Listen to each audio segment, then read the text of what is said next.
Olá, amigos. Mais uma vez nos reunimos para que a gente estude o Livro dos Médiuns. Hoje é a sessão de estudos de número 14 do ano de 2024, dia 10 de abril de 2024. Estamos no último capítulo, que é o capítulo 32 do Livro dos Médiuns, que trata do vocabulário espírita. Com ele, hoje nós concluímos o nosso estudo. É bastante curto esse vocabulário espírita. Kardec iniciou ele, mas não pôde dar continuidade. Mas é bastante interessante porque é como assim um dicionário do que cada palavra representa. Mas, naturalmente, que o estudo nos leva a entender cada palavra, o significado de cada uma delas, e com muito mais propriedade, com muito mais enriquecimento, com muito mais riqueza, quero dizer, para que a gente entenda. Então, o vocabulário espírita, ele foi colocado no final do Livro dos Médiuns, que é o segundo livro da codificação, então, o primeiro livro dos Espíritos, depois o livro dos Médiuns. Então, Kardec tinha, naquele momento, uma preocupação de esclarecer mais ainda o significado, o entendimento das palavras, dos conceitos, né? Então, vamos lá. A gente começa, então, como está em ordem alfabética, só tem um aí que eu mudei um pouquinho, eu troquei a ordem para melhor compreensão, mas basicamente está tudo em ordem alfabética, cada uma das palavras. Então, a palavra que inicia esse vocabulário espírita, a gênere. A gênere vem do grego, né? A, que é privativo, que não existe, que não foi feito, né? O que é uma negação, né? Na verdade. E geinê, ou geinomai, gerar, não gerado. Então, o resultado do agênere é aquilo que não foi gerado. Então, todos conhecemos a palavra gênese, que é a criação, né? Então, seria a gênese, né? Só fazendo aí uma comparação para melhor entendimento, é aquilo que não foi gerado, né?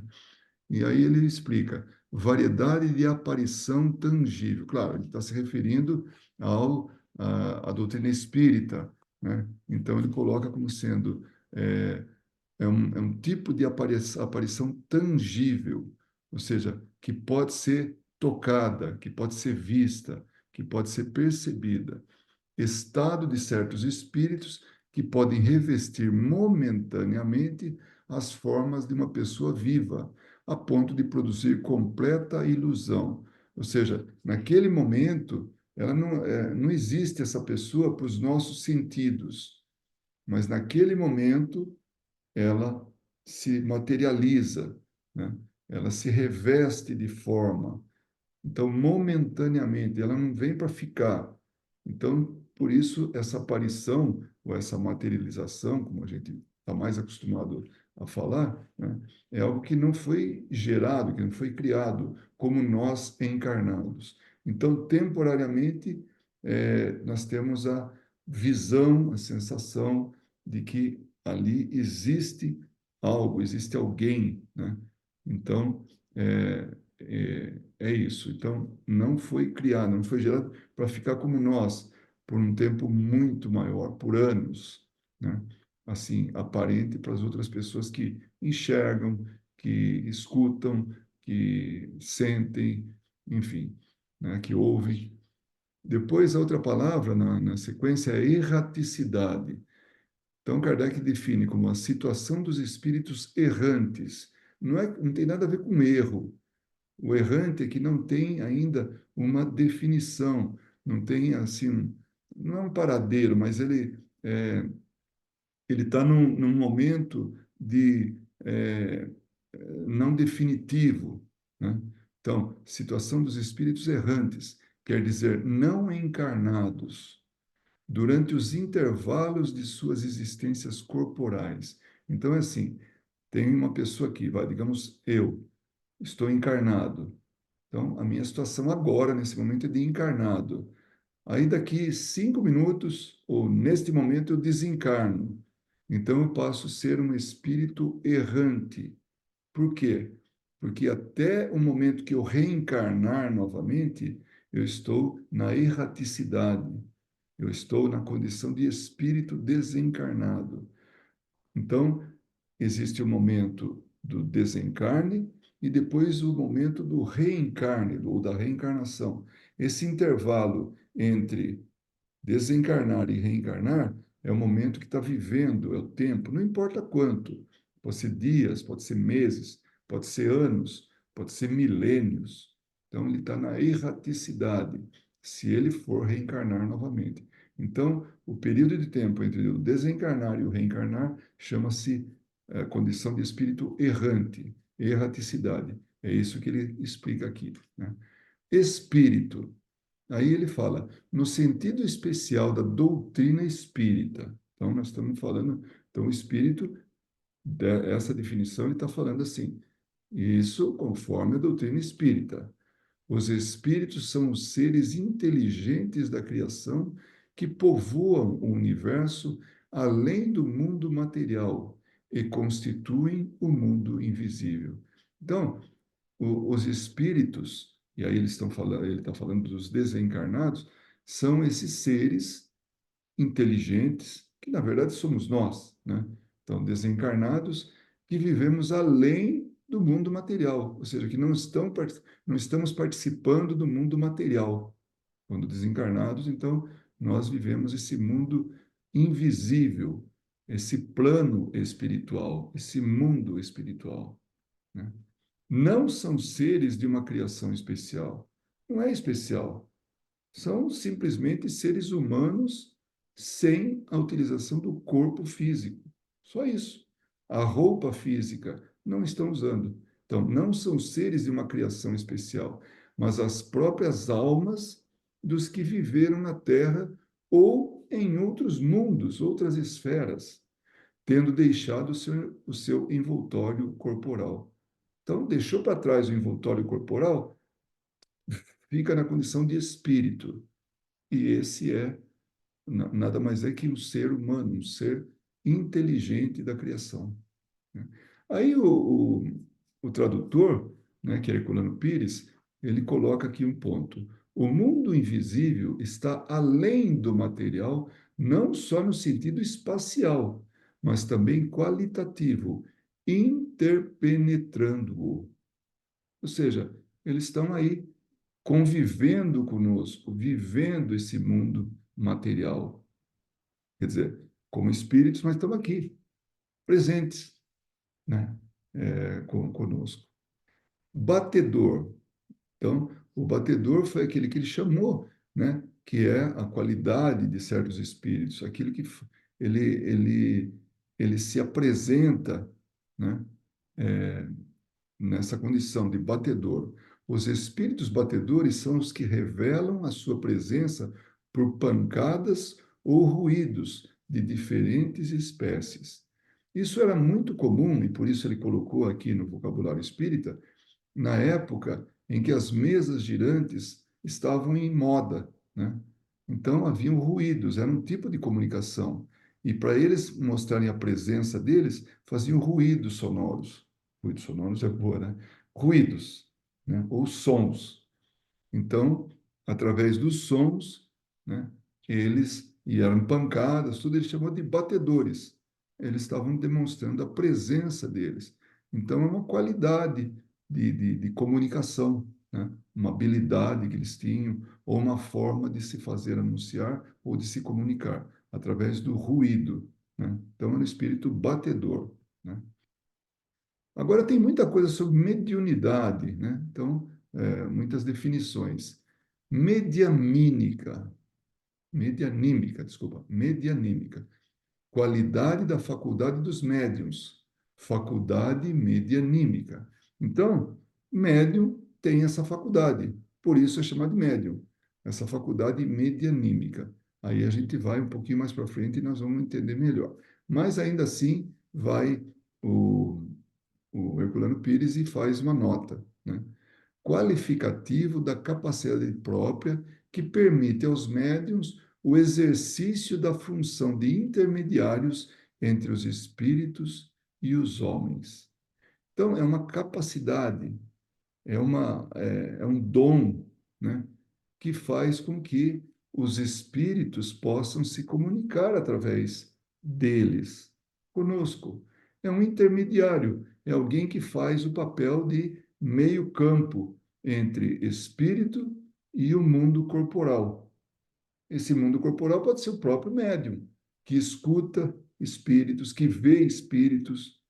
O médium está vivendo o mundo corporal, o mundo físico, mas ele tem um pé, um pé através dos sentidos, né, no mundo espiritual. Então ele pode ver e pode descrever e pode dizer, pode transmitir comunicações desses espíritos, né, para os homens, para os encarnados, demais encarnados, ainda que seja só o médium, né?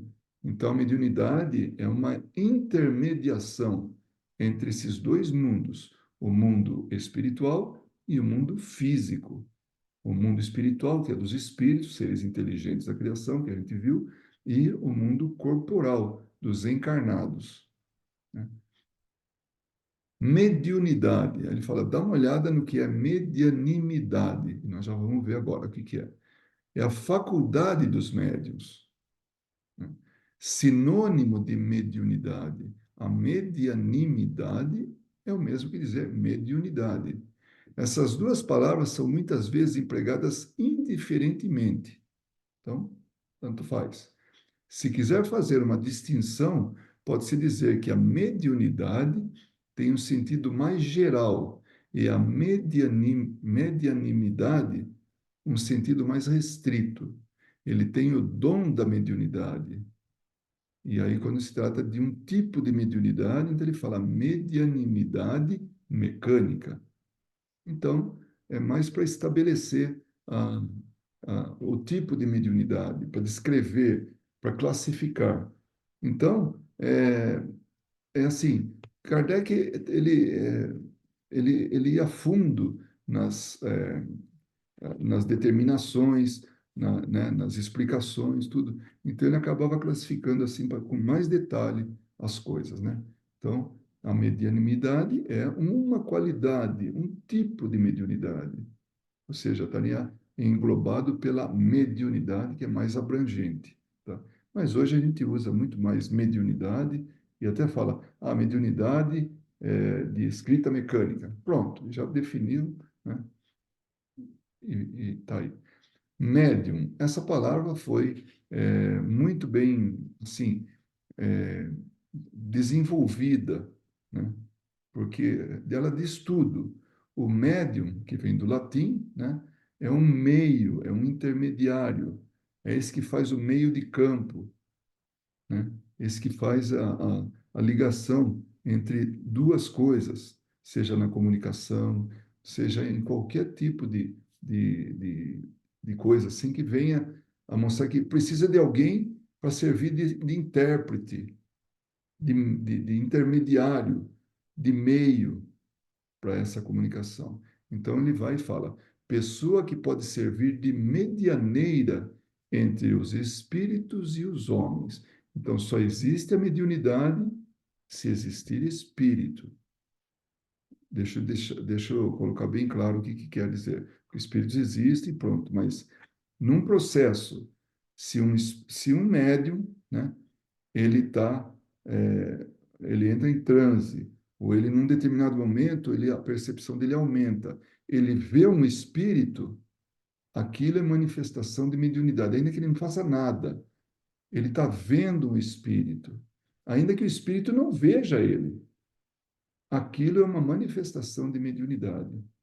Se esse médium vê um espírito, ainda que esse espírito não veja ele, e esse médium comunica para alguém que está do lado dele, fala, olha, eu estou vendo um espírito, ele não está olhando para a gente, ele está distraído, ou então ele não consegue ver a gente, ele está fazendo o papel de um médium. Então, ele faz o papel do intermediário entre os espíritos e os homens. Se esse espírito olha para ele e fala, eu quero escrever uma carta através de você, uma mensagem, pois não, eu tenho a mediunidade de psicografia. Aí pega um lápis, um papel e escreve para os homens, para aquela pessoa que está do lado dele. Aí ele mostra e fala: olha, esse espírito escreveu uma carta para você, uma mensagem para você. Então ele serviu de intermediário, porque aquele que recebeu a carta não consegue ver o espírito, mas o médium consegue ver, consegue se comunicar ou se fazer comunicar através dessa faculdade da mediunidade. Então, o médium é um intermediário, né? Mediunato. O mediunato é a missão providencial dos médiuns. Então, vem do alto, isso é uma missão. A mediunidade é uma missão. Então, o mediunato é a missão desse espírito, desculpa, desse encarnado. Essa palavra foi criada pelos espíritos. Então, os espíritos se referiram a isso. Se a pessoa tem uma tarefa de vir como médium, então ela está servindo ao mediunato, é o mediunato dela, dessa pessoa, né? Então, é isso, é essa missão. Perispírito. Perispírito foi uma palavra que Kardec determinou, que vem do grego peri, que é ao redor, né? E espírito, né? Então, ao redor do espírito. Aí ele define, né, no vocabulário espírita, envoltório semimaterial do espírito. Por que semimaterial? Ué, material não é. É que ele é tão sutil que, apesar de ele ser material, ele não é captado pelos nossos olhos, né? Então, por isso que ele é semimaterial. Porque tudo aquilo que nós captamos pelos nossos cinco sentidos é material, né? De um jeito ou de outro está relacionado com a matéria. Ah, mas peraí, o som? O som foi produzido por algo material, mas está dentro do nosso campo aqui. Então, aquilo que a gente escuta, que atinge os nossos ouvidos dentro da faixa, naquela amplitude de vibração, né? Então, está relacionado com o mundo material, né? Então, o envoltório semimaterial é o que compõe o perispírito. Por isso que alguns enxergam, outros não. O médium enxerga o espírito, né? Então, entre os encarnados, serve de liame ou intermediário entre o espírito e a matéria. Então, liame é isso que liga um ao outro, o espírito e matéria. O espírito, propriamente dito, essa inteligência, ela não pode estar assim separado de daquilo que vai ser o corpo dela, ainda que seja semimaterial. Não tem como. O espírito, propriamente dito, né, está solto por aí. Ele precisa ter esse corpo que envolve ele. E esse corpo chama-se perispírito, né? E quando nós reencarnamos, é justamente o perispírito que une, né, o corpo ao espírito. Então, essa é a composição, né, do encarnado, né? Espírito, perispírito, matéria, né? Então, ele precisa disso. Então, isso que une os dois, esse liame, como os espíritos chamam, né, é o que vai, o que um Kardec chamou, é o que vai unir o espírito à matéria, esse intermediário, né?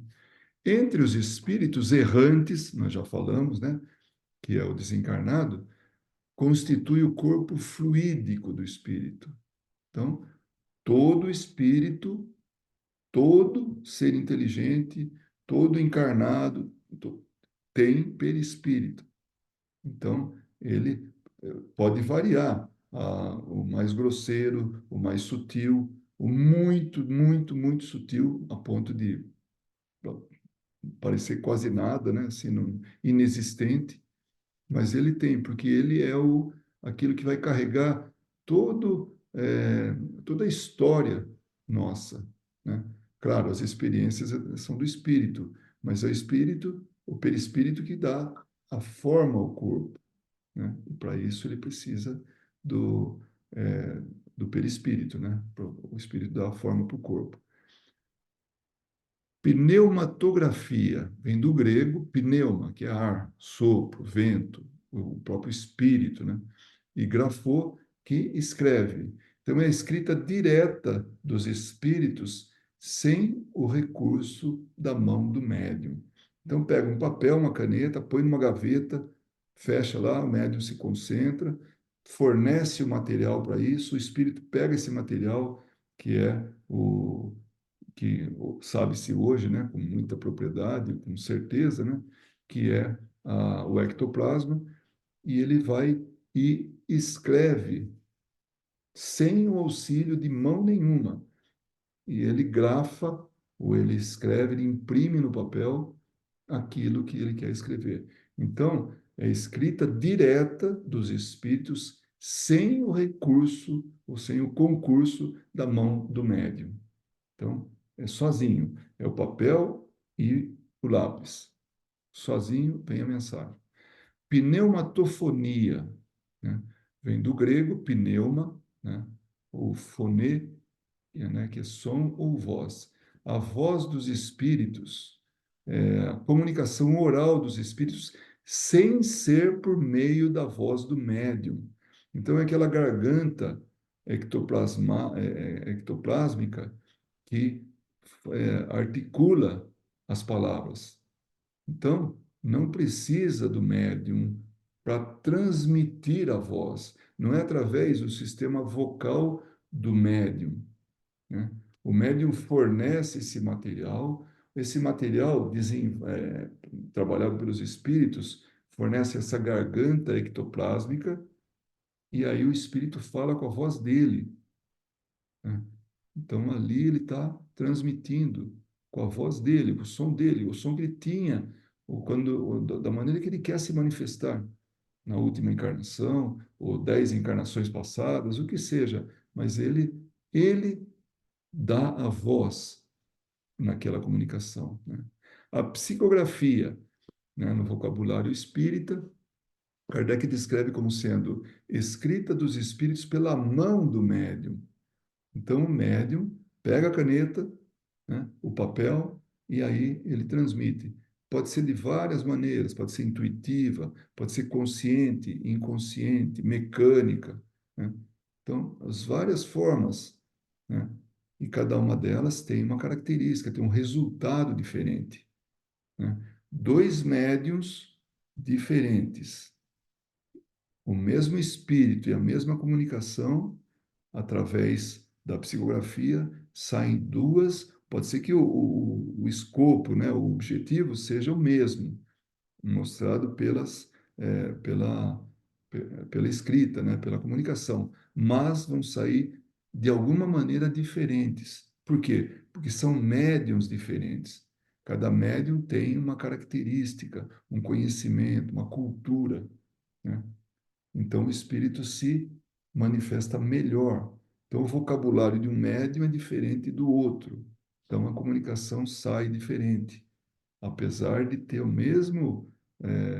mesmo objetivo, o mesmo tema, né? Então, a psicografia é isso. Exemplo de médium psicográfico, Chico Xavier, Divaldo Pereira Franco, né? Ivone Pereira, tantos aí que deixaram livros escritos, muitos livros. Hoje tem muitos livros espíritas que foram os espíritos que escreveram, né? Através da mão do médium. Psicofonia é o mesmo que a psicografia, só que em vez de ser escrito, é a fala.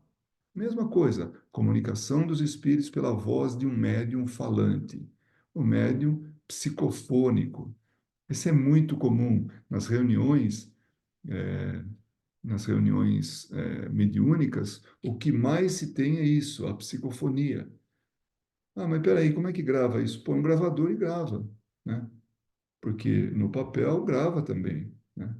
Mas é muito mais, assim, num diálogo, é muito mais efetivo, funciona bem a psicofonia, né?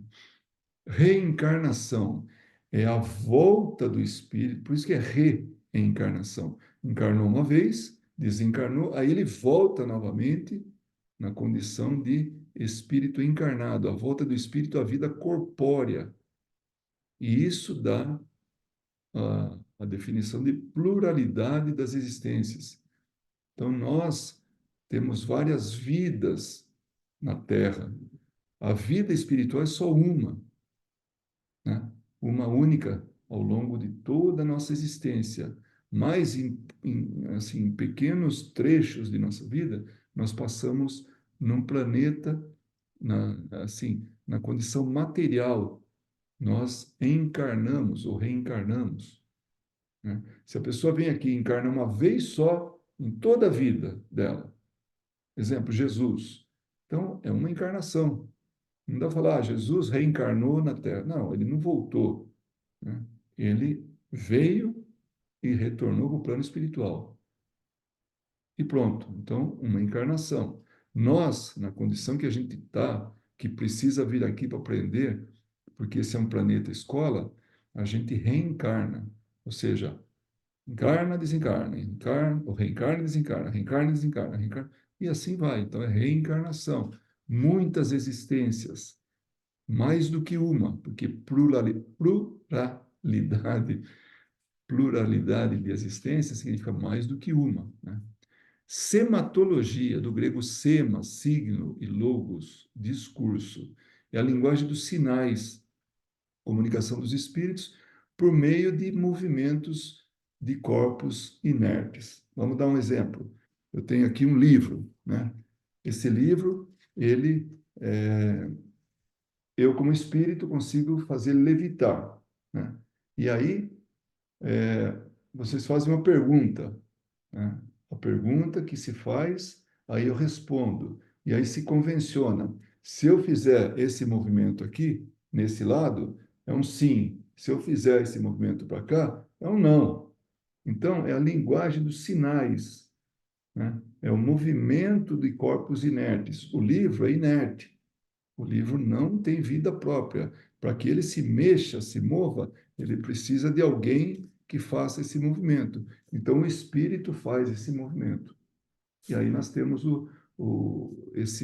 é, essa linguagem dos sinais, a sematologia.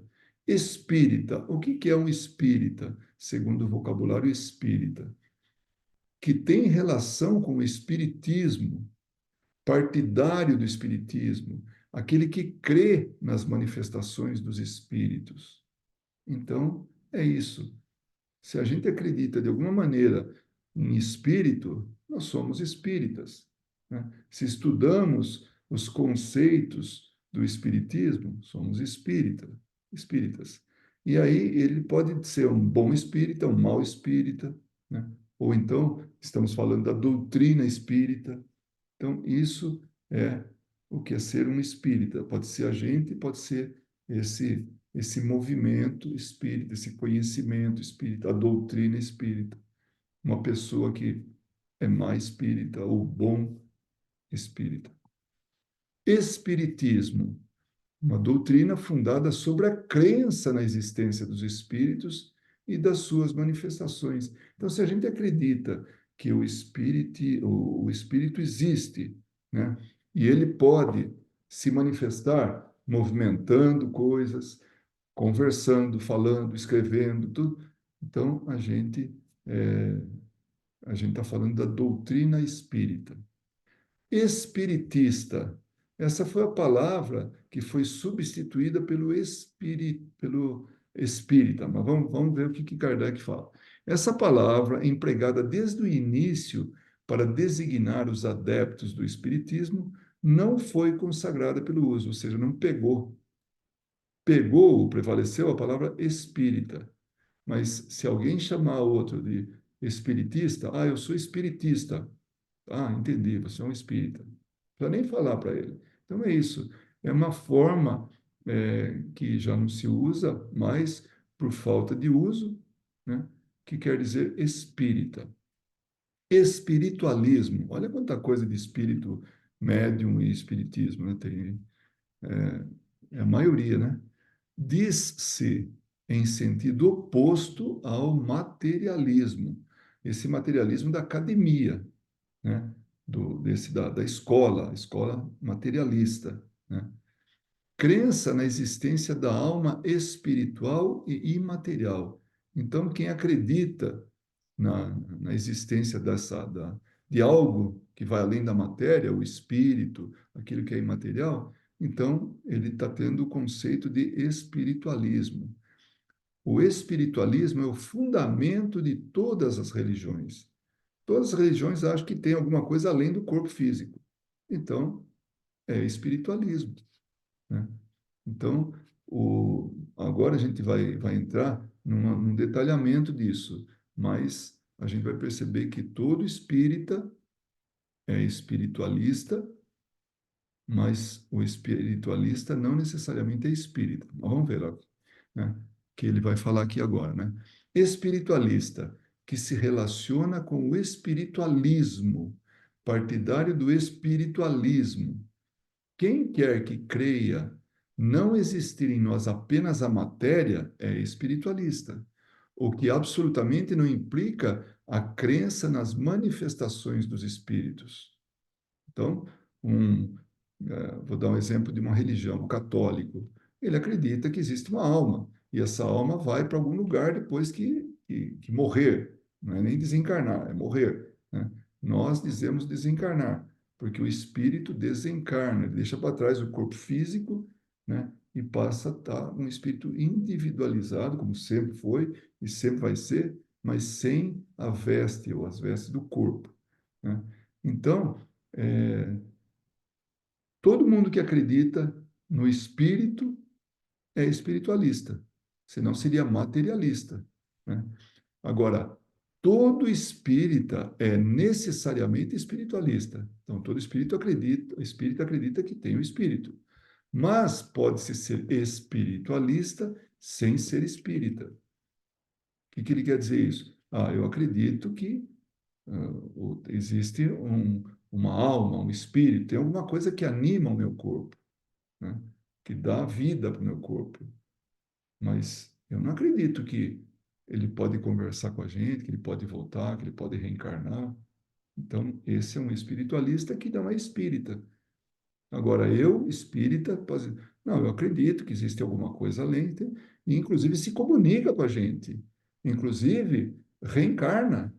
Eu sou um espírito que estou reencarnando depois de tantas e tantas vezes eu estou aqui. Então, eu sou espírita e sou espiritualista também, né? Então, nesse caso, o espírita é um espiritualista, mas o espiritualista não necessariamente é espírita. O materialista não é uma e nem outra coisa, porque não acredita que existe algo além do corpo. Diz-se a filosofia espiritualista, uma obra escrita com ideias espiritualistas, as manifestações espíritas são produzidas pela ação dos espíritos sobre a matéria, a moral espírita decorre do ensino dos espíritos. Então, essas são as diferenças entre espiritualismo e espiritismo, né? Entre o espiritualista e o espírita.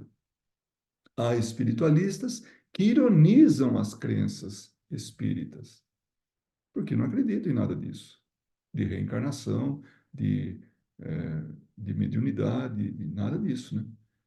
Porque a mediunidade é alguém que consegue ver os espíritos, né? Ou consegue se comunicar com os espíritos, ou fazer com que o espírito se comunique com o plano material.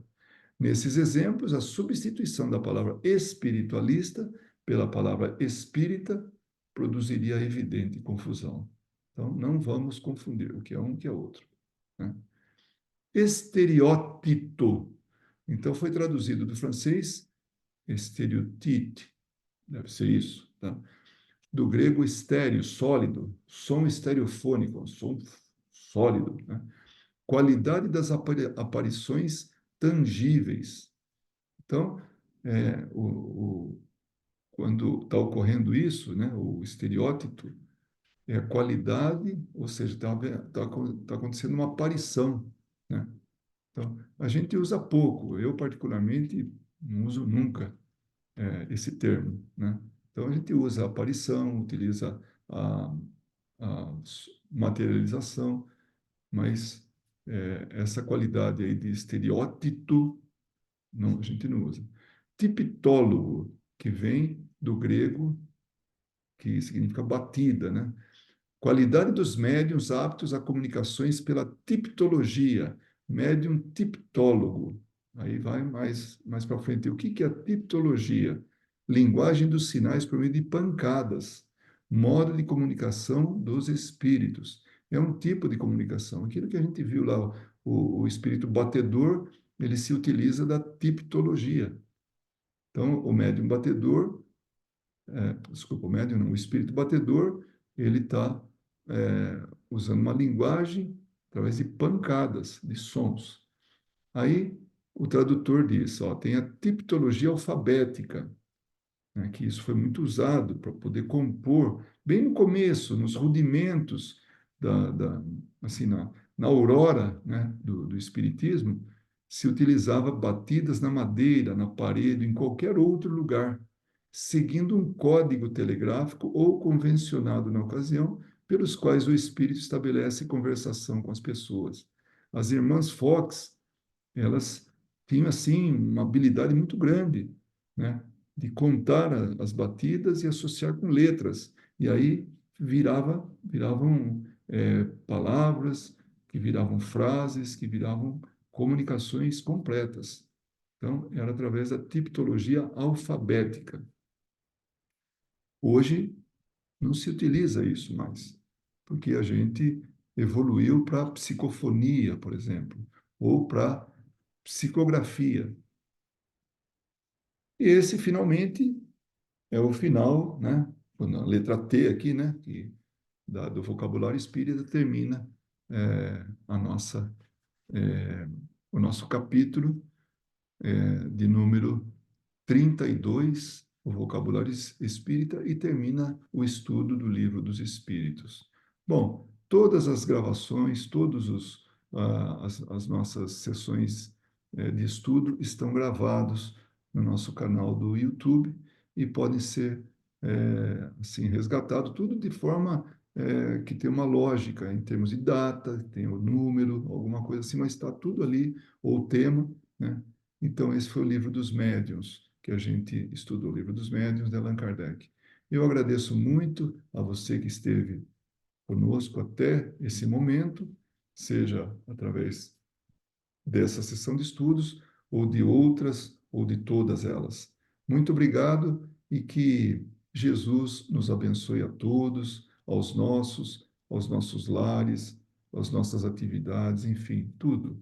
E que a gente possa ter cada vez mais forças para levar adiante esse verdadeiro presente que é a vida e fazer dela a mais útil possível. Então, muito obrigado e que a gente possa se ver eh, em outras sessões de estudo, em outras oportunidades. Muito obrigado.